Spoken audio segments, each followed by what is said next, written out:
E aí, vou estar com vocês aí como auxiliando vocês no Novo Testamento, compartilhando conhecimento, né? O Ramon aí como suporte, o Ramon aí em algumas aulas aí, ficar aí para comentar. E eu gostaria de pedir, se você não tiver vergonha, isso não é uma norma aqui, né? Mas eu gosto muito de interagir e eu acho que a aula fica legal, né? Como eu faço faculdade em AD, eu vejo como o professor ele fica alegre quando ele vê o rosto aí da galera, né? Interagindo com ele aí. Pode ser timidez, tudo, mas se você não for constranger você, eu gostaria de vê-los, né? Que é uma coisa que fica aí mais íntima, né? E a gente... eu sou muito, nessas partes, eu sou muito... eu consigo dar a aula e interromper. Se você precisar interromper, você fique à vontade, que eu consigo voltar para onde que eu estava na aula. Então, se você tiver uma necessidade de pergunta, você pode interromper. E esse é o curso do Antigo Testamento. Eu queria perguntar se tem alguém aqui que fez o Antigo Testamento. Rosângela vai ficar muito mais fácil para ela. E fez o Antigo Testamento, né? Porque o Novo Testamento ele vai esclarecer, ele vai dar o norte, ele vai dar o nome, né? O que a gente costuma dizer na teologia é que o Antigo Testamento é a sombra do Novo. Ou seja, um exemplo aqui bem simples, você está passando aí na rua e está aquele sol quente, mas você passa e você vê a sua sombra, né? Então a gente costuma dizer que o Antigo Testamento é a sombra do Novo, né? Está tudo esclarecido no Novo Testamento. Então, e desafio você depois desse curso aí, encorajo você a terminar esse curso, a estar segundas-feiras aí presenciais. Se você também tiver um compromisso inadiável, alguma responsabilidade importante, não se preocupe, você vai receber o conteúdo gravado, né?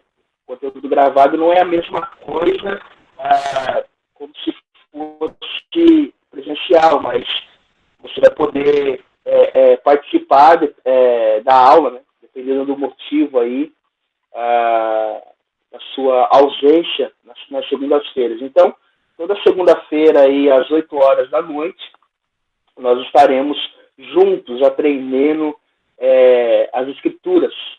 Quero compartilhar com vocês que eu sou uma pessoa muito emotiva em questão das escrituras. Tem vezes que vocês vão me pegar chorando, porque a palavra de Deus, ela tem um professor do Novo Testamento que ele diz que a palavra de Deus, ela tem que entrar em você e você tem que sentir ela. É uma coisa, ela tem que correr nas suas veias, né? Ela tem que fazer você sentir, ela tem que fazer você chorar, sair da sua zona de conforto.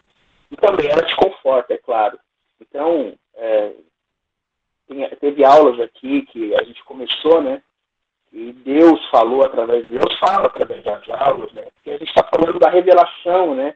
Das escrituras que já foi revelada por ele. Então a palavra é a boca de Deus, né? A palavra é Deus falando conosco, né? Já está tudo revelado através das escrituras. Então aí o Marcos Dias, o pastor Marcos aí, também, graças a Deus, está na turma aí, que pode auxiliar, teólogo monstro.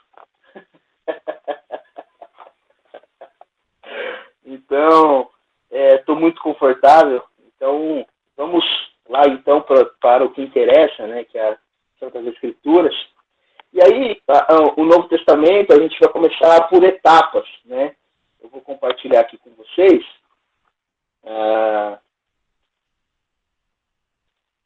Só me localizar aqui. Que diferença, né?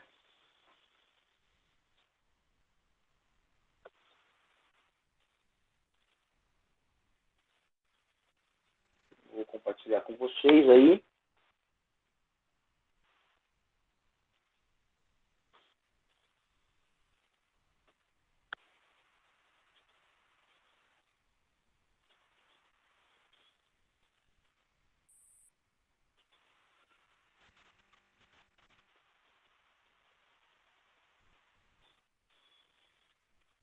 E aí, como nós falaremos aqui, né, abordaremos a questão do Novo Testamento, e aí, para Rosângela, que acabou o Antigo Testamento, parou em Malaquias, né? O Antigo Testamento, meus irmãos, acaba em Malaquias. E aí, antes de entrar no Novo Testamento, nós temos um período, e o nome desse período é chamado interbíblico. A gente vai estudar ele hoje, né? E a gente começa a aula orando, né? Eu queria que você aí, na sua casa, fechasse os seus olhos para a gente começar a sua aula, tá bom? Vamos orar. Senhor Deus, muito obrigado por este dia, obrigado pelo Senhor estar no meio de nós, obrigado por essa oportunidade, Senhor, onde que a nossa igreja fala de teologia, a nossa igreja vive teologia, uma igreja completa nesse sentido de questão de oração, de estudo da palavra. Deus, quero pedir especialmente para a vida desses queridos que aqui estão hoje, que chegaram do trabalho cansados, mas querem aprender do Senhor, querem ouvir do Senhor, querem compartilhar com pessoas, querem aprender para compartilhar com pessoas. Deus, e nós, para pregarmos o Evangelho, temos que saber um pouco da Bíblia, temos que saber um pouco da sua revelação, dos teus desígnios, temos que saber o que o Senhor preparou para a humanidade. Então, abre o nosso entendimento nesse dia, que esse curso, Senhor, os irmãos possam ir até o fim, com afinco, que o Senhor venha dar sabedoria, Senhor, no meu modo de expressar as Escrituras, e também sabedoria na compreensão dos irmãos, Pai, que nós possamos aí compartilhar experiências, compartilhar as Escrituras, para que pessoas possam ser alcançadas por meio da sua santa palavra. Essa é a nossa oração que fazemos no nome bendito de Jesus. Amém. Então, antes de nós entrarmos aí no Novo Testamento, tem esse período, meus irmãos, que é o período interbíblico, onde que Deus para em Malaquias, o profeta Malaquias, e aí Deus fica há 400 anos sem falar, sem usar profetas para falar com o seu povo. E aí, se você perceber na sua Bíblia aí, a sua Bíblia tem uma divisão, e essa divisão é uma página branca, né? Essa página branca é o tempo interbíblico, onde que Deus fica em silêncio. E aí, claro que coisas aconteceram, né? E aí a gente vai achar isso em o que a gente chama de extabíblicos. Foi nesse período, meus irmãos, que foram escritos os livros apócrifos. Nesse tempo aí em que Israel estava ainda escravizado, né? Esse tempo que Israel estava, as nações estavam escravizando Israel, estava acontecendo muita coisa. Mas a Bíblia não relatou, não foi inspirado por Deus para estar no cano, né? Para estar nas Escrituras. Então isso a gente acha com estudos, né? De arqueologia, que foram achados os papiros no Mar Morto. O papiro é onde estava escrito as questões desses livros que nós leremos aqui. Então, vamos lá. O período interbíblico aí.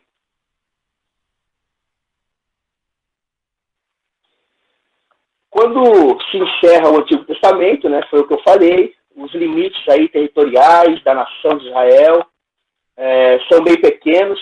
A maioria da população, por volta aí do cativeiro da Babilônia, estava falando o aramaico já. Então, os irmãos ficarem bem situados, a Bíblia, o Antigo Testamento, o livro escrito por Moisés, o Pentateuco, que são os 5 livros, né, que vai de Gênesis até Deuteronômio, eles foram escritos por Moisés na linguagem original. A linguagem original é o hebraico, né?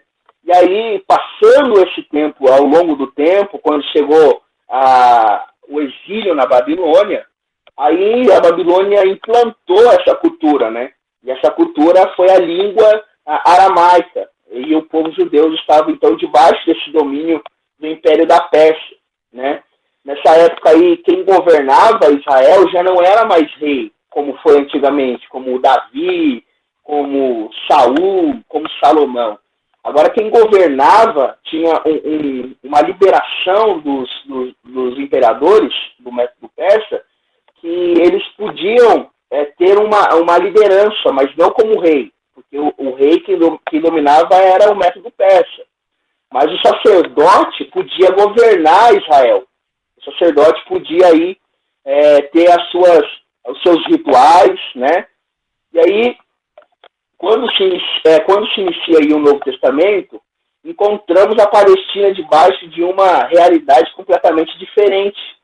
Os limites territoriais do país são bem mais amplos. Então, abre o leque aí, né? Da questão da época de Davi. Boa parte da população ainda fala o aramaico, mas a língua grega é a língua dominante em Israel. Aí já muda, né? Aí estava lá no hebraico, a língua original do povo de Deus. Aí depois, no cativeiro, veio a língua hebraica. E aí depois, passando pelos cativeiros da vida, Israel começa a ter a linguagem grega, né? Que a gente vai ver mais para frente aí, que é a linguagem grega romana, né? Que quem dominava lá nessa época do grego eram os romanos.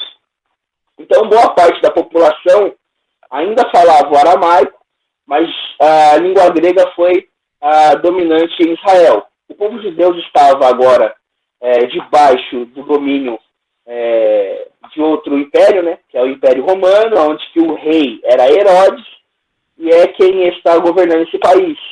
Lembrando que esses reis, para manter, né, uma passividade, para manter um decoro ali com Israel, deixava Israel ser dominado pelo sacerdote, né, ser governado pelo sacerdote, para ter uma falsa sensação de liberdade, mas na verdade Israel estava cativo. Então, continuando, por que tantas diferenças, então, né? Às vezes aí você fez essa pergunta aí agora, né? Por que tantas diferenças?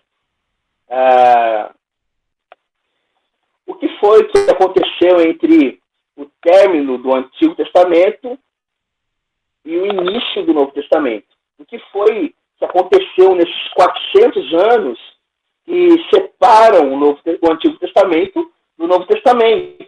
Então, isso é pergunta de muitas pessoas. Tem muitas pessoas aí que ainda não sabem sobre o tempo interbíblico. Tem alguém que, pela primeira vez, está ouvindo esse termo interbíblico?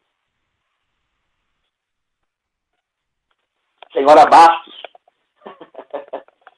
Então, é uma coisa que é muito interessante. E o pior é que no culto público é difícil falar sobre esses termos, porque é um culto onde que vai muitas pessoas primeira vez no culto, são pessoas que primeira vez que frequentam a igreja, que teve contato com o cristianismo, né?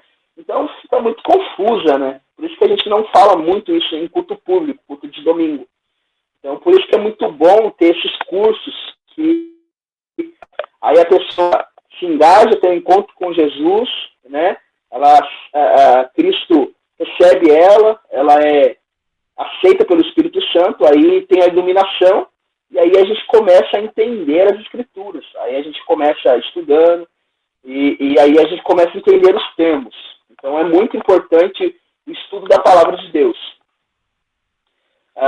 Então, continuando, para podermos compreender bem o contexto aí e o mundo em que o Senhor Jesus nasceu, é importante e fundamental também que conheçamos a realidade histórica daqueles 400 anos. Os 400 anos de silêncio, onde a Bíblia não nos fala nada deste período. Mas, com certeza, é uma época rica de importantes acontecimentos históricos e que explicam muito das profundezas, né, das profundas diferenças políticas, sociais. Babilônia Babilônia tinha um método, o método persa tinha outro método, a Síria, meus irmãos, tinha outro método, Roma tinha outro método. Então, aqui tem muitas coisas importantes que aconteceram na história. Políticas, reis, Herodes, Júlio César, partes geográficas, partes religiosas. Se você lê Apocalipse ou está acompanhando a série de mensagens de Apocalipse, você vai ver no começo ali do Apocalipse, do capítulo 1, capítulo 2 ali, o 3, até o finalzinho do 3, você vai ver ali como que eram as diferenças religiosas, as diferenças da religião que a igreja enfrentava naquele tempo, em Roma. A deusa Afrodite, a deusa Diana, Horus. Então, tinha muita diferença ali. Então, entre essa realidade do Antigo Testamento e o Novo Mundo, aconteceram muitas coisas, o que a gente vai ver agora. Os 400 anos, então, decorridos desde a profecia de Malaquias até a vinda de Cristo Jesus, são conhecidos como período interbíblico. Isso aí é muito importante você ter em mente. O que é aquela página branca que tem na Bíblia? Aí, se você até hoje não sabia, hoje você sabe. A partir de hoje você responde. Não, essa parte bíblica representa o silêncio de Deus, o silêncio onde que Deus ficou 400 anos sem falar com o seu povo, e esse se chama tempo interbíblico, tá bom? Você que gosta de anotar, fique à vontade, mas depois da aula, eu costumo, depois das aulas, mandar já o PDF para vocês, tá bom? Vocês vão ter isso aqui tudo em PDF, então pode ficar tranquilo em questão do material. Vocês vão ter esse material para revisão, para estudar, até mesmo para ensinar as pessoas, né? Então, fique tranquilo em questão do material. Então, voltando aqui, os livros agora de Macabeus, que descrevem a revolta macabeia, né, e o caos da Palestina, e os escritos de um homem chamado Joséfo. Esse cara foi um historiador que ajudou muito, colaborou muito no primeiro século da Igreja Cristã. São as principais fontes que nós temos. Então, Joséfo, o livro apócrifo, né, que a gente chama de Macabeus, eles nos mostram o que aconteceu nesse período.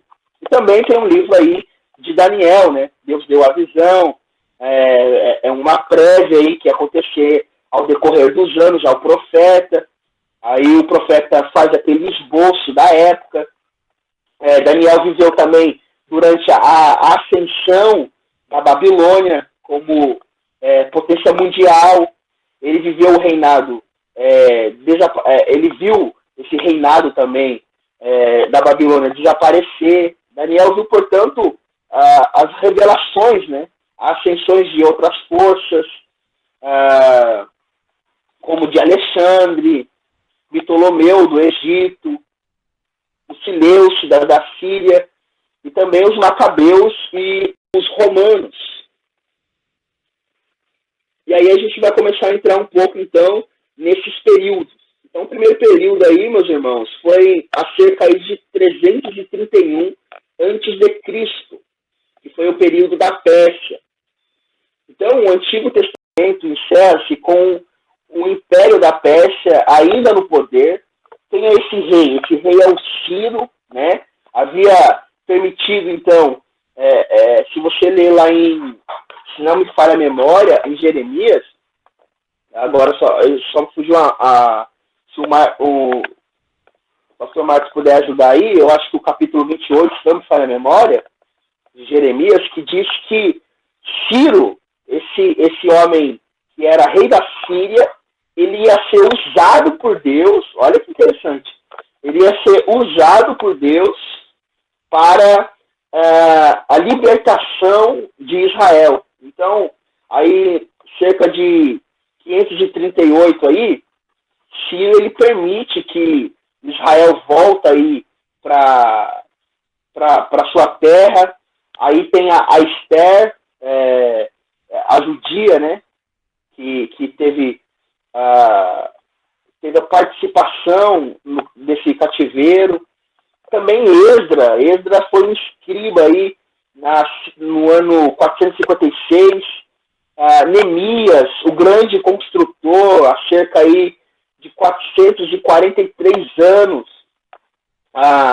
haviam voltado aí ao país, né? E aí a reforma foi construída, reconstruíram Jerusalém, as portas de Jerusalém. Então, tudo isso aconteceu na Palestina, né? De muito interessante. E aí, depois desse governo, teve muita coisa assim, interessante em questão como a destruição das portas de Jerusalém, o cativeiro, né? E aí, como eu disse, né, o sumo sacerdote que assumia aí o país, né? E aí isso começou a dar muita margem, né, para poder. Então, esse ofício aí passou a ser muito cobiçado. E a partir do momento que esse ofício começou a ser cobiçado, a história diz que vai começar a teve muitos derramamentos de sangue a partir dessa história. Então, o período persa, né? Foi esse período aí que a igreja viveu, o tempo de Ciro. Ciro foi ungido de Deus. O interessante, né, que isso Deus vai responder, se ele quiser, é claro, né? Eu vou perguntar para ele, porque isso a gente chama de enigma de Deus. Como é que Deus ele usa Ciro para ferir o seu povo, né? Esse povo da Síria aí, que vocês conhecem, que Jonas não quis ir lá pregar, né? Os ninivitas da Síria, porque eles eram um povo cruéis. O interessante é que Deus, ele envia esse povo para castigar Israel, e também Deus diz que esse povo será cobrado pela sua perversidade, né? Então aí isso é uma pergunta que quando eu chegar no céu eu vou perguntar, se Deus quiser responder, é claro, falar, Senhor, como é assim, né? O Senhor usa um povo para afligir Israel e depois usa o mesmo povo para libertar, né? É uma questão muito interessante e essa resposta aí nenhum teólogo tem, só Deus. Então, continuando aqui, até aqui, meus irmãos, tudo bem? Sim. Ô Jonas, sim. Essa passagem de Ciro, né, que onde Deus escolhe Ciro para completar o seu plano, está lá em Isaías 45. Capítulo 45. 45. Eu vi. Isaías? Pode continuar. Tem como você ler para nós, o Marcos, por favor? Eu vou ler aqui só o versículo 1, que eu acho que é o que fala sobre a escolha de Deus, né? Então, diz assim, o Senhor ungiu Ciro como rei. Ele o pegou pela mão direita e lhe deu poder para conquistar nações e derrotar reis, para que Ciro entre nas cidades. O Senhor abre os portões e ninguém poderá fechá-los de novo. O Senhor Deus diz a Ciro, eu irei à sua frente e aplanarei as montanhas, arrebatarei os portões de bronze e quebrarei as suas trancas de ferro. Olha aí. Se for uma pessoa que não tem entendimento, né, até fala, olha, eu profetizo que Deus vai te fazer. E aí é uma coisa, Deus agindo no castigo, né? Então, Isaías aí, então 45, eu me confundi, porque Jeremias fala sobre os 70 anos de cativeiro da Babilônia. Tive essa confusão, peço perdão. Fora isso, mais alguma pergunta? Posso continuar? Estou rápido demais, a minha fala está boa, o áudio está bom. Então vamos prosseguir. Eu estou vendo aqui pelo celularzinho, e aí às vezes não consigo enxergar todo mundo. Então, esse período aqui da Pérsia. E aí agora vamos para o período de Alexandre, o Magno, olha o nome do fulano. Cerca aí de 30, lembrando, tá, que os tempos aí era decrescentes, né? De 335 a 323 a.C. aconteceu o período aí do Alexandre o Magno. Então, ao governo, né, persa, seguiu-se a ascensão, então, de Alexandre ao poder. Ele chegou dominando tudo, então chegou a ascensão a ele, né, sobre um vasto império, incluindo a Palestina.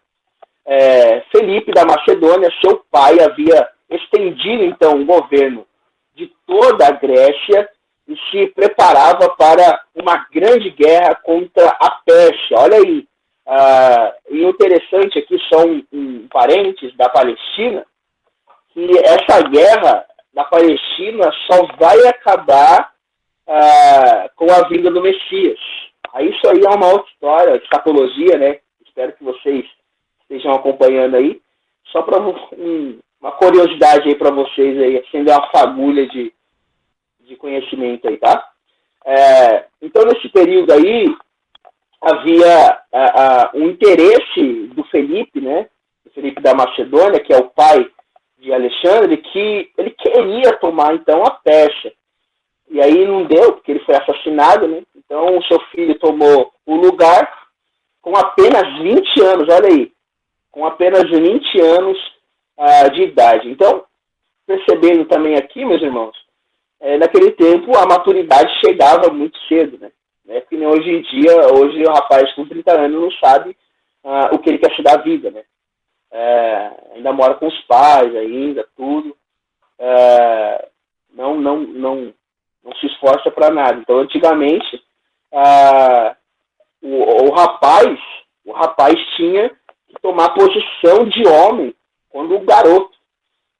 Se você entrar aí no Google, se eu não me falha a memória, tem algumas coisas aí que mostram que naquele tempo os judeus, a cultura judaizante, obrigava os meninos com 7 anos de idade, eles tinham que decorar toda a Torá. E com 8 anos aí tinha que começar já a falar da Torá sem ler a Torá. Então esse período aí formou muito homens cedo. Então, com 20 anos já era comum na época, meus irmãos, um rapaz com 20 anos já ser, como se fosse a linguagem de hoje, né, ser o presidente da República. Olha aí, ele era o rei, com 20 anos de idade. E dentro de pouco tempo, então, acabou com o poder da Pérsia. Então, ele entrou no lugar de seu pai, que foi assassinado, Felipe, né, e aí, com 20 anos de idade, ele se preparou e foi lá e venceu o domínio da Pérsia. Entre 335 a.C., Alexandre deu início, então, ao seu extraordinário reinado de 12 anos. Reinou pouco também, né? Depois de consolidar o governo na Grécia, ele rumo para o leste, conquistando a Síria e a Palestina, o Egito e, finalmente, a própria Pérsia. Ele buscou conquistar terras mais ao leste. Porém, suas tropas, aí teve aí uma discussão, né? Suas tropas aí recusaram a fazê-lo. E aí ele morreu na Babilônia, no ano 323, em seus 33 anos de vida. O bom também é que ele, o ruim disso, né? Ele se tornava homem muito cedo e também, às vezes, morria muito cedo também, né? E aí, com seus 33 anos de vida, ele deixou um grande marco na história. Pensou? 33 anos de idade, deixar um legado, assim, né? Conquistar a Pérsia, conquistar a Palestina, conquistar a Síria, o Egito, que era uma grande potência, né? Uma coisa assim, um reinado assim realmente extraordinário que teve Alexandre, né? Então, aí ele deixou esse marco na história. Hoje você fala sobre... Eu lembro que eu estudei na 6ª série sobre o Império Romano, e aí falou de Alexandre. Então, ele está em toda a parte do mundo, né? Na história aí do mundo.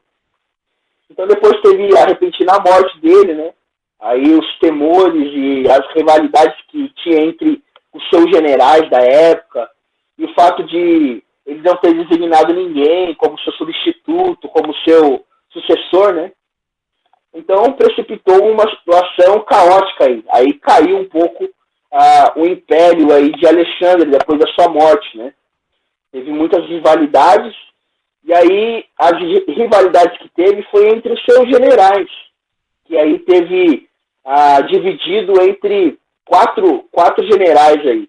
Então, sendo um general do Egito, outro general da Síria, e aí virou aquela bola de neve, aquela política mal resolvida, né? Foi esse tempo, então, de Alexandre, o Magno. Olha para você ver, meus irmãos, quanta coisa aconteceu nesses 400 anos, né?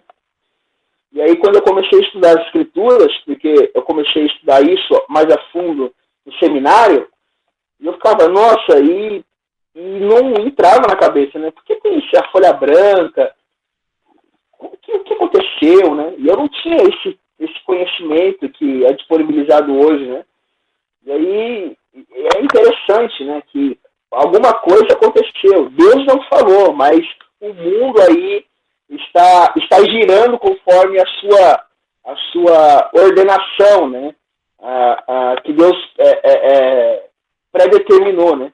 Então, mesmo Deus não falando na história, a história continua, porque é Ele que deu o enredo, né? Ele que é o protagonista, que é o autor, né, da história. E aí chegou a era dos Ptolomeus, na cerca aí, depois que morreu o rei, o imperador aí, Alexandre o Magno, chegou aí a era dos Ptolomeus, de 323 a 204 a.C.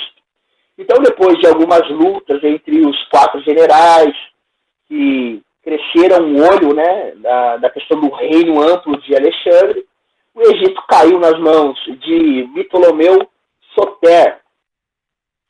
A Palestina foi, então, acrescentada ao seu quinhão, ou seja, ao seu domínio. Ele foi lá e pegou a Palestina para ele, né? No início aí, Ptolomeu Soter foi duro com os judeus. O povo sofreu aqui, meus irmãos. Aqui o povo sofreu na mão desse homem. Então, mais tarde, ele viu que isso não ia dar resultado. Ele empregou em várias partes aí do seu reino, muitas vezes em alto posto, né? Então, ele viu aí que esse jeito aí, essa solução herodiana, essa solução de Faraó, né, do Egito lá, não ia dar muito certo. Aí, para ter Israel perto, para ter os judeus perto, ele foi esperto, né? Porque aí ele começou a entregá-lo, o povo de Israel, para que eles ficassem perto ali, tendo aquela sensação falsa, né? Não, eu trabalho, tenho liberdade, mas estava ali no domínio de Soter. Então, o seu sucessor, né? Seu filho aí, foi também Ptolomeu Filadélfo, da onde sai a palavra Filadélfia. E a Filadélfia está lá em Apocalipse, né? Apocalipse capítulo 3, lá, a igreja fiel, Filadélfia, saiu aqui dessa palavra, né? Filadélfia. Quem foi?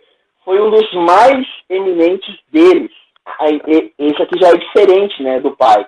Ele é amável para com os judeus, promoveu, então, as artes e o desenvolvimento do império em todos os aspectos. Então, aí ele deu liberdade, né? Ele deu liberdade para o povo de Deus. Aí você vê, mais uma vez, Deus agindo na história. Deus não fala com o seu povo, mas Deus, ele age. Deus, ele coloca esses ímpios para cuidar do povo. Ou seja, castigando o povo pelo seu pecado e também dando alívio, dando escape para o seu povo. Então você percebe que enquanto um era um homem tirano, um homem que tratava mal, que era agressor ao povo.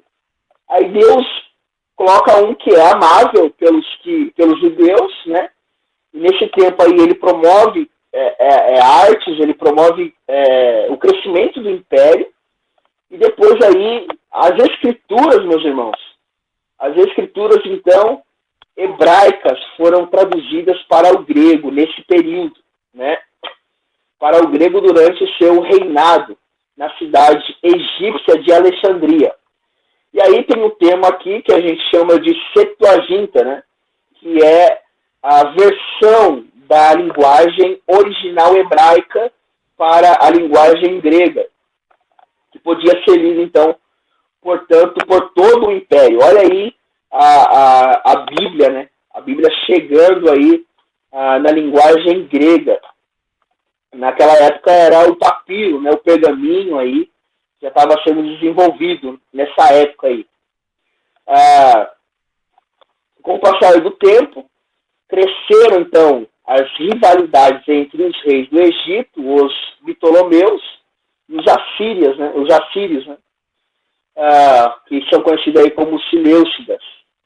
A rivalidade atingiu, então, clímax nos reinados de Ptolomeu Filopateu, que já é o outro Ptolomeus aí, né? Só essa questão importante, eles não mudavam o primeiro nome, né? É a mesma coisa, aí um exemplo do pastor segundo, né? Tem o pai dele, que é o Jânio, né? Que é o primeiro, e aí tem o Jânio segundo, que é o pastor segundo Almeida. E aí, nesse período, eles não mudavam essa questão do primeiro nome, né? Só aí fazendo nome composto aí, né? Filopater. E aí também tinha o de Antíoco. Esse Antíoco era o rei da Assíria, né? E aí o rei do Egito, Filopater. Filopater venceu então a guerra entre esse rei numa batalha nas proximidades aí de Gaza, né? A Gaza de novo aí. Gaza nunca acaba a guerra. Em sua volta da batalha, Filopater visitou Jerusalém. Olha que esse cara fez. Decidiu entrar no Santo dos Santos. Todo mundo está situado, né? O Santo dos Santos. O Santo do Santo lá em Levíticos. Fala muito. O Santo do Santo era o lugar onde o sumo sacerdote, só ele tinha o acesso, né? Só ele tinha o acesso. E aí, nesse período, meus irmãos, cerca aí de 323 a 204, olha a audácia desse homem. Ele decidiu entrar no Santo dos Santos. Embora o sumo sacerdote tentasse dissuadi-lo, né, dizer, faz isso não. Fez essa tentativa, mas segundo relata aí José, né, que ao aproximar-se do santo lugar foi tomado de tal pavor que saiu do templo. Então, na hora que ele chegou lá, no lugar proibido, que era só o sumo sacerdote que podia entrar, segundo José, aí, o historiador do primeiro século, ele saiu atormentado, ele saiu apavorado, né? Porque entrou num lugar onde o sacerdote disse para ele que não podia. Então, visto que os judeus lhe faziam oposição a esse reino que ele tinha, Filopater, né, tinha um reino de tirano, aí o que ele fez? Ele retirou, olha aí de novo, ele retirou os privilégios do povo de Deus, mutou-os e ele mudou de opinião, e aí começou o quê? A perseguir sem piedade, capturando em Alexandria os irmãos, todos os judeus que pôde. O que ele fez? Ele trancafiou os judeus, meus irmãos, no hipodromo. Alguém sabe o que é hipodromo? Hipodromo é onde que fica aquela corrida de cavalo, né? Aí tem a parte da pista, né? De cavalo, e aí tem a arquibancada, onde as pessoas ficavam assistindo aquela corrida. E aqui, interessante, é que ele não colocou cavalos aqui. Ele colocou aqui elefantes embriagados. Sabe para quê? Ele queria que os elefantes pisoteassem os cristãos, matando todos os cristãos. Mas aí o efeito aqui foi ao contrário, né? Diz a história que os elefantes ficaram tão enfurecidos que foram para cima da arquibancada. Aí mataram milhares de espectadores lá que estavam assistindo, né? O massacre do povo de Deus. Então o Filopaté interpretou, olha para você ver, né? Aí ele teve uma sacada aqui, que ele interpretou como um sinal de Deus a favor dos judeus. Aí o que aconteceu? Ele parou de perseguir o povo de Deus. E há 204 anos antes de Cristo ele morreu, né? Então sucedeu o seu filho, mais uma vez aí, né? Ptolomeu Epifânio, com apenas 5 anos de idade. Aí aqui já não tem como, né? Porque aos 5 anos de idade realmente é um bebezinho ainda, né? Tá se formando aí, tá aprendendo a falar direito. E aí, vocês lembram anterior aqui do rei Antíoco, né? Que ele derrotou na batalha lá em Gásia. Aí o que aconteceu?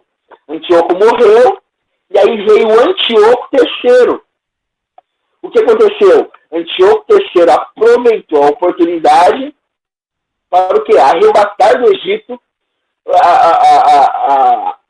tomar para si, né, o Egito e a Palestina. Porque como o filho dele, de Filopateu, tinha 5 anos de idade, não tinha como governar. E aí a vingança foi uma vingança completa, né, de Antíoco. Ele tomou ainda o Egito e ficou para ele. Então esse foi esse período aqui dos Ptolomeus, né? E aí a gente vai ver o período, até aqui tudo bem, meus irmãos, o período dos Ptolomeus? Ficou alguma dúvida? Então aí, meus irmãos, voltando aqui, só o resumo aqui. Então, o que aconteceu aí entre 223 a 204, né? 223 a 204, foi essa batalha aí em Gásia, e aí com o resultado final do Antíoco III, né? Que viu a oportunidade aí de uma criança e tomou o Egito. Olha aí, isso aí aconteceu em 400 anos, né? E aí depois, 204 a 166, aí vem o período da Síria, né? Então o que aconteceu nesse período, né? Durante todo esse tempo em que a Palestina estava debaixo desse domínio, meus irmãos, então do domínio da Síria, tentou se estabelecer o quê? Um rigor à política de helenização do país. Ou seja, tentou-se de todas as maneiras impor uma cultura e uma religião grega aos judeus. Então, tipo, os velhos costumes hebreus, o que tinha, né? As suas práticas religiosas foram desestimuladas pela Síria, né? E os judeus foram, então, enviados a Tiro a fim de tomar parte nos jogos em homenagem ao deus pagão, que é o Hércules, né? E em seu altar oferecendo aí sacrifícios. Então, eles queriam colocar a goela abaixo os seus costumes, os seus jeitos, né? O povo de Deus tinha o Shabá, né? Shabá que significa aí o sabático, sábado de descanso. Eles queriam cortar isso. A circuncisão, que era cortar aí o prepúcio da criança, né? A cabeça do pênis lá tem a questão da uma pelinha lá, e aí cortava com 8 dias de idade. E aí eles queriam acabar com tudo. E aí levaram os judeus para os seus costumes, as suas adorações, né? Que não condizia com o povo de Israel, né?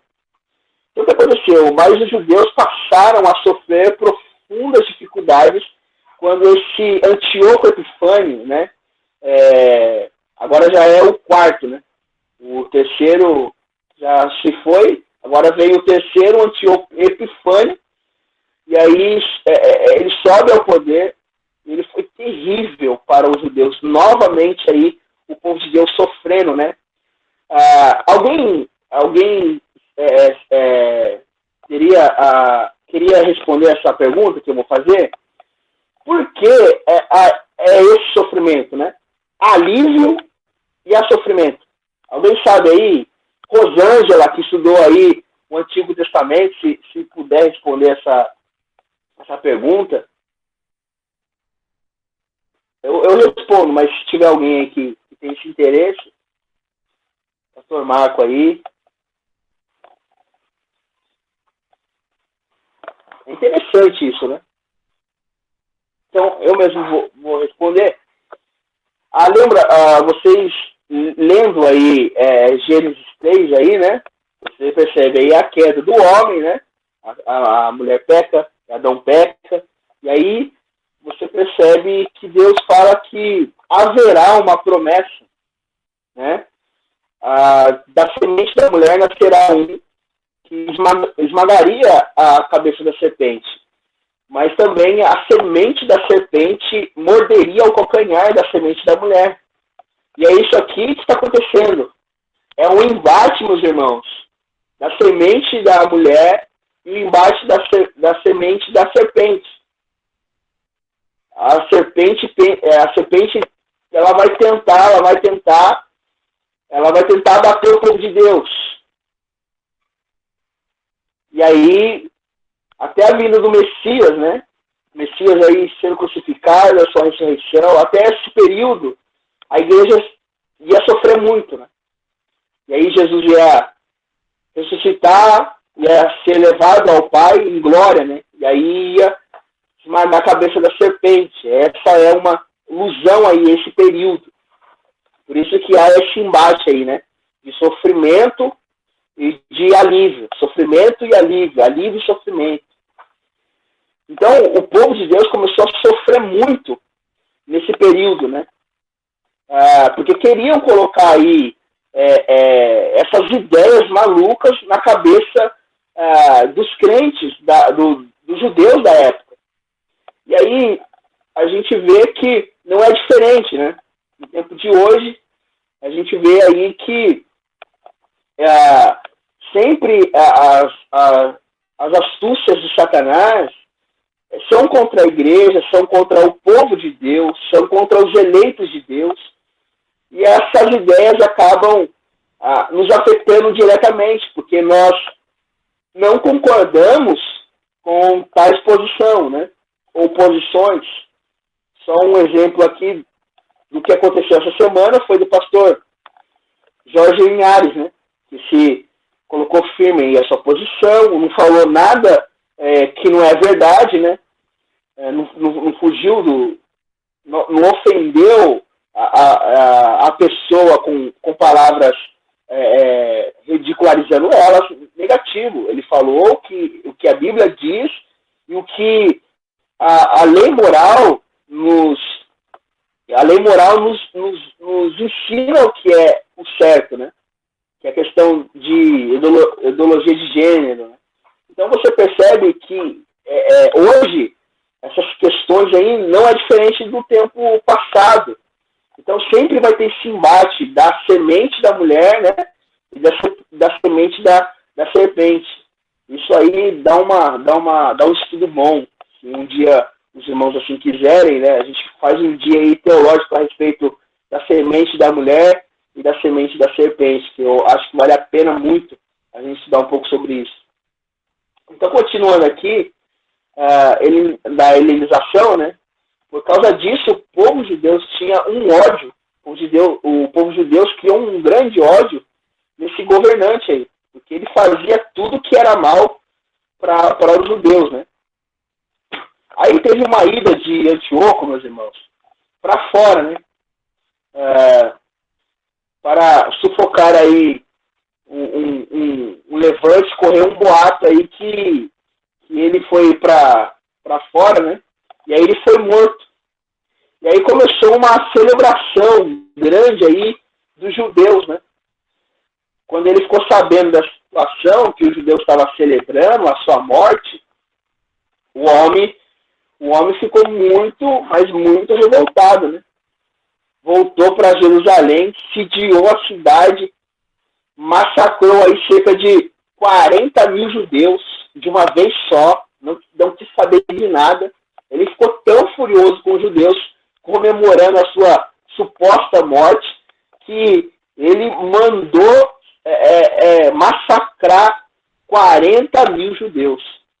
Por que ele quis fazer isso? Para mostrar o seu desprezo pela religião dos judeus, para mostrar que ele era superior.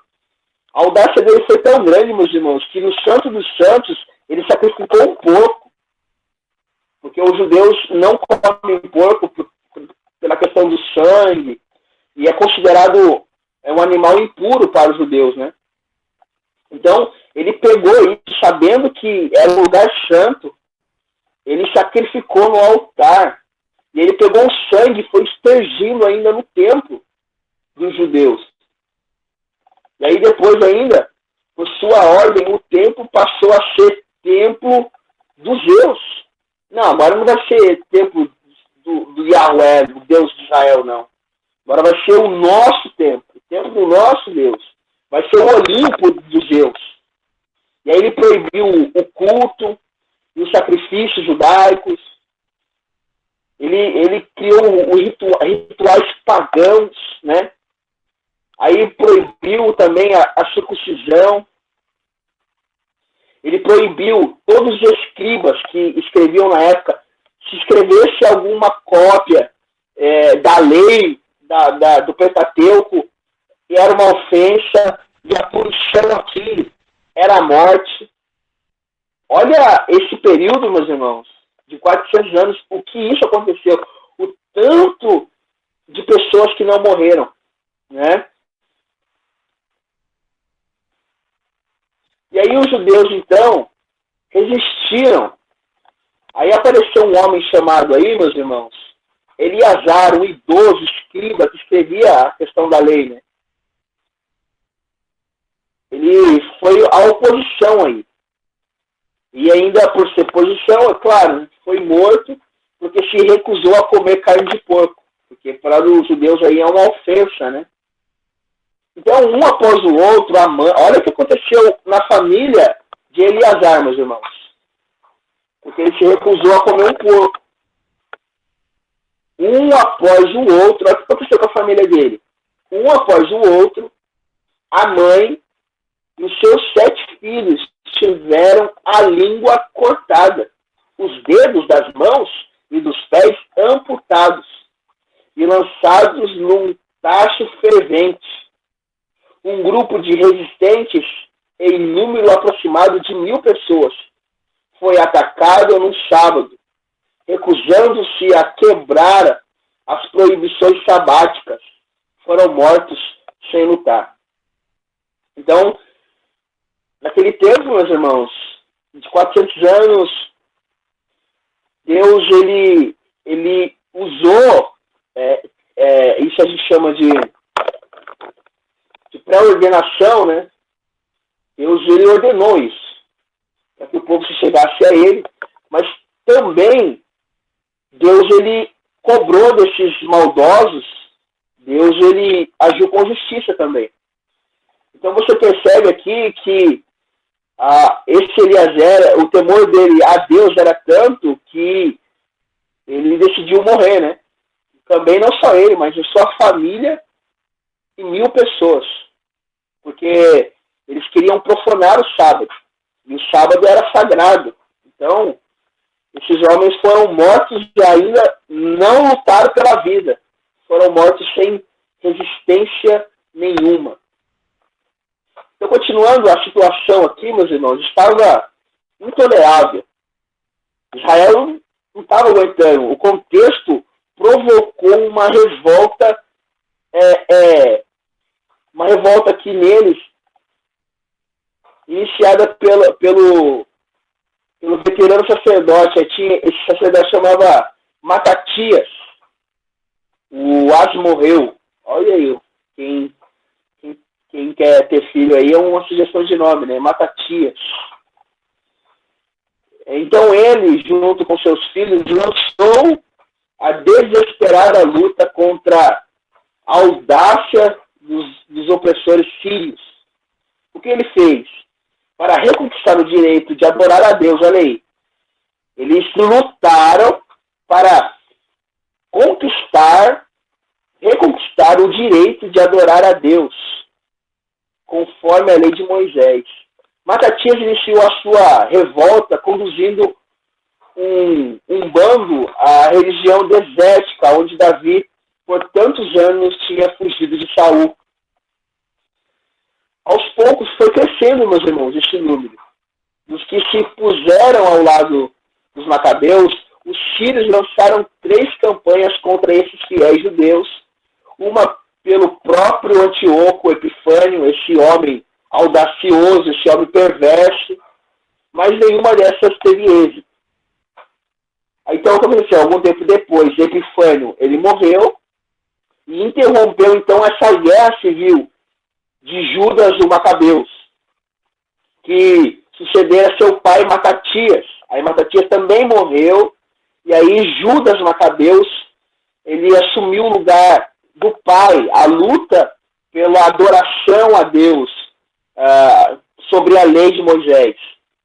Então, Macabeus toma o lugar de seu pai, estendeu seu poder sobre grande parte da Palestina. Aí no ano 164 a.C., dominou toda a cidade de Jerusalém. Em seguida, meus irmãos, tratou de purificar o templo e restaurar o ritual mosaico. 3 anos após esse dia, né, de profanação aí, o templo foi purificado e os sírios estabeleceram, então, a paz com os judeus e, ao mesmo tempo, concedeu liberdade religiosa a eles. Então, eles tiveram que lutar para adoração a Deus. Então, isso aconteceu aí no ano 400 aí, né? 400 anos aí, essa luta constante. Aí chegou a era dos macabeus, né? Claro, organizada, orquestrada aí pelo Judas Macabeus. Então ele não gozou dessa paz por muito tempo, né? Sem mais delongas, fez uma aliança. Olha o que ele fez. Aí fez uma coisa ruim. Ele lutou pela liberdade religiosa, mas ao longo do tempo ele fez uma aliança com os romanos. Um povo pior ainda, né? Olha como que ele faz aliança. Estava ruim, agora ficou pior. Então ele pedindo assistência contra a Síria, Judas morreu em combate antes de chegar à ajuda romana, e seu irmão, chamado Jonatas, tomou-lhe o lugar. Por causa da fraqueza da Síria, Jonatas tornou-se o comandante da Judéia, e ao morrer foi sucedido por outro irmão chamado Simão. E aí adquiriu aí a independência nacional e com ela a paz interna e a prosperidade do país. Nesse período aí, de 166 a 37, teve um pouco período de paz, concedido aí e lutado por Macabeus, lutado por Jonatas e por Simão, né? Simão passou a ser, então, o governante da Judéia e o seu trono passou a ser elegido aí, né? Hereditário. Seu governo foi interrompido quando ele foi assassinado numa conspiração por seu genro, João e o Cano, né? O genro de Simão aí toma a linha de frente e mata o seu próprio sogro, né? Então, o seu filho mais novo, aí, o filho de Simeão, livrou-se das conspirações e foi reconhecido pelo povo como o legítimo herdeiro, tanto civil como religioso. Sua ascensão ao poder marcou o período, né, de expansão territorial, ou seja, os macabeus cresceram, né? E aí tem Ilcano, que se apossou, foi embora e se apossou de Medebá, que fica aí perto do Jordão, aí ao leste do Jordão. E também da região ao redor de Samaria, e firmou o seu domínio sobre Esdraelon, que fica também perto aí da região do Jordão. No reinado, então, do seu filho Aristobeu, aí, chegando aí o seu filho, né, toma o seu lugar. Aí depois vem a Galileia, né, foi incluída aí no governo do seu filho. O governo dos judeus aí chegando ao máximo de suas possessões no tempo de Alexandre Janeu, já é outro rei aqui, incluindo nas novas áreas a leste do Jordão e da planície do Mediterrâneo. Então, apesar de toda a conquista, meus irmãos, a expansão territorial dos macabeus, os seus sucessores, não conseguiram manter aí a competência e a dignidade dos seus primeiros representantes. Aí começou o que aqui? Começou o mau governo, né? Começou a discórdia religiosa, aí que caracterizaram aí os últimos anos que foram bons aí, a era macabeia, né? Então, aí, depois disso, teve cercos de batalha, teve homicídios, teve massacres. E aí, Israel, a uma posição de grande poder e influência, desperdiçaram, então, meus irmãos, com lutas entre famílias, essa guerra que tinha entre genro e sogro. Então, desperdiçaram tempo, desperdiçaram força com essas guerras internas. Mas, apesar de tudo isso, os macabeus prestaram um grande serviço ao povo judeu, pois conseguiram que por mais de um século, olha aí, a nação de Israel gozasse de independência. Então, ou seja, durante esse tempo aí, um século aí, 100 anos aí, Israel começou a ter sua dependência, mas durou pouco, né? Porque começou essas guerras internas. E aí, caminhando para o fim, meus irmãos, veio o domínio da nação romana, né? Antes aí de acabar aí, de começar, o Novo Testamento, no ano 37. Aí aqui tem Pompeu, Clásio, Júlio César, esses reinaram aí, né? Reinaram com propriedade. E aí, depois desses reis, veio outros reis, como Otávio, o sobrinho de César, Marcos Antônio, Lépido, esses homens aí que também escravizaram muito o povo de Deus. E eu estou resumindo aqui, porque como vou entregar para vocês em PDF, aí fica mais fácil para vocês lerem depois aí, tirar mais conclusões sobre isso. E aí no finalzinho aqui da última estrofe, meus irmãos, último parágrafo, mas com isso não terminaram os problemas de Herodes, nem os da nação, ou seja, que fizeram um acordo aqui, né, entre o rei de Israel, que podia governar, mas debaixo do governo romano. E aí não acabaram os problemas de Herodes. Herodes era o rei da época aí, né? Ele estava aí cercado por um grupo de homens que exploravam sua paranoia, né? Herodes foi um cara muito paranoico, o rei aí. Então, os seus 2 filhos, esse Herodes, de tão paranoico que era, meus irmãos, para vocês terem uma ideia, quem estava governando esse tempo, ele matou a sua própria esposa, a Mariana. E depois ele também matou os seus filhos. Estrangulou seus filhos. Ele era um homem que ele tinha na cabeça que as pessoas iam tomar o governo dele, né?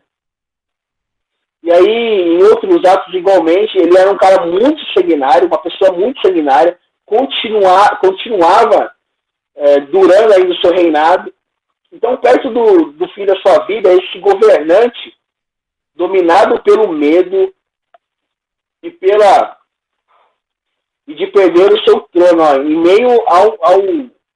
meio à velhice já, né? E aí chegou uma conversa até ele que tinha um rei maior que ele, né? E aí aqui que vai começar o Novo Testamento, que Herodes mandou massacrar todas as crianças de Belém. Aqui diz o nascimento de Jesus, né? O rival rei dos judeus. Quando ele ouviu que havia um rei maior que ele, que ia nascer um rei maior que ele mandou massacrar. Olha como esse cara era cruel. Mandou massacrar mulheres grávidas e crianças pequenininhas, para que ninguém tomasse o seu reinado, né? Tipo assim, eu sou soberano, vou viver eternamente e ninguém vai tomar meu trono. Mas ele acabou morrendo, né? Meus irmãos, até aqui foi essa introdução, né? A gente não entrou aí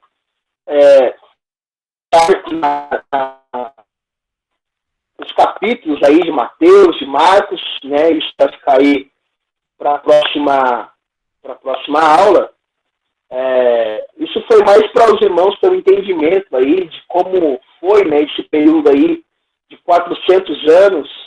E aí a conclusão disso tudo, Israel aí teve alguns grupos, né, religiosos da época de Jesus.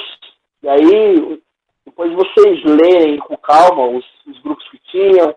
Um exemplo aqui, né, os fariseus, na língua original, os hafidins, separados aí, um bando de legalistas, né, conservadores, que diziam que só Israel era predestinado e a salvação era só deles, né. Depois também tinha aí os saduceus. Esses saduceus aqui não acreditavam em ressurreição, não acreditavam no sobrenatural, não acreditavam em anjos. Para eles o que prestava era só o Pentateuco. Eram pessoas liberais, eram pessoas com as suas ideias muito, muito vagas, né? E aí também tinha os escribas, né, que a gente falou um pouco aí de Eleazar, né, que eram escribas, Esdras eram escribas, né, que copiava aí a palavra de Deus, a preservação da interpretação. E aí tem os herodianos, que aí davam dinheiro para Roma, né? Mateus aí, o Zaqueu aí eram considerados traidores da pátria de Israel, porque trabalhavam para esses homens. Depois tem os zelotes. Os zelotes aí eram pessoas rebeldes, né? Lembrando aí que tinha um zelote, né? O Simão Zelote aí no grupo dos discípulos de Jesus, né? Interessante aqui, meus irmãos, se você acompanhar aqui, ó, o comentarista ele faz um comentário aqui. Ele diz assim, ó, somente Cristo pode unir pessoas tão diferentes. Por exemplo, entre os próprios discípulos, Mateus o publicano e Simão o zelote. Só Jesus pode fazer isso. Unir pessoas diferentes. E aí os helenistas, né, os essênios, perdão, há um debate aí que João Batista também fazia parte desses homens, né? que foram responsáveis aí pelos rolos do Mar Morto. E aí também tinha as instituições da época, a Sinétrio, que era 70 anciões, a sinagoga, que eram 10 homens, né? O templo aí de Herodes, que no ano 70 foi destruído pelo general Tito. E aí aqui a linguagem, meus irmãos, a linguagem como foi escrita a Bíblia aí, né? Hebraico, esquecido no cativeiro aí da Babilônia, depois o aramaico, Jesus falou muito em aramaico, depois a linguagem grega aí, né? A Septuaginta, que foi traduzido, né? Aí depois teve o latim, né? Que foi a linguagem romana, traduzida e conquistada pelos gregos. Depois o apócrifo, né? Livros aí nesse tempo de silêncio que nós comentamos aqui, né? E depois tem aí o pseudoepigráfico, que são autorias falsas aí a respeito Apocalipse de Adão, Enoque, Moisés, Sofonias e Baruque. E aí essa é a nossa aula de hoje, meus irmãos, a introdução ao Novo Testamento. O que podemos tirar aqui, a aplicação até na introdução, é que por mais que Deus ficou 400 anos sem falar com o povo, já estava pré-determinado o que ia acontecer. E o que a gente pode tirar de lição disso, meus irmãos, no dia de hoje, é que por mais que Deus não fale conosco, né? Às vezes a gente acha que Deus está longe, né? Por mais que tenha a sua palavra revelada aqui. Mas tudo está determinado por ele, né? Tudo já foi escrito em enredo, como começou, como vai acabar. Deus já sabe de tudo. E para tranquilizar o nosso coração, nós devemos confiar nele. No momento de trevas, assim como viveu Israel nesse período, né? Período de cativeiros, período onde que foram escravizados, foram torturados, foram mortos. Mas a gente vê o agir de Deus na história, né? Usando até mesmo os próprios inimigos para salvar o povo de Deus. Então, Deus ele sabe Deus ele escreveu o começo e também já determinou o fim, né? Então tudo já está escrito por ele. E o que nós cristãos devemos fazer é sempre confiar na sua palavra e esperar a vinda do seu filho. Então, eu queria, se alguém tem alguma pergunta sobre o que falamos, que aí a gente vamos partir para a oração, ou se alguém tem alguma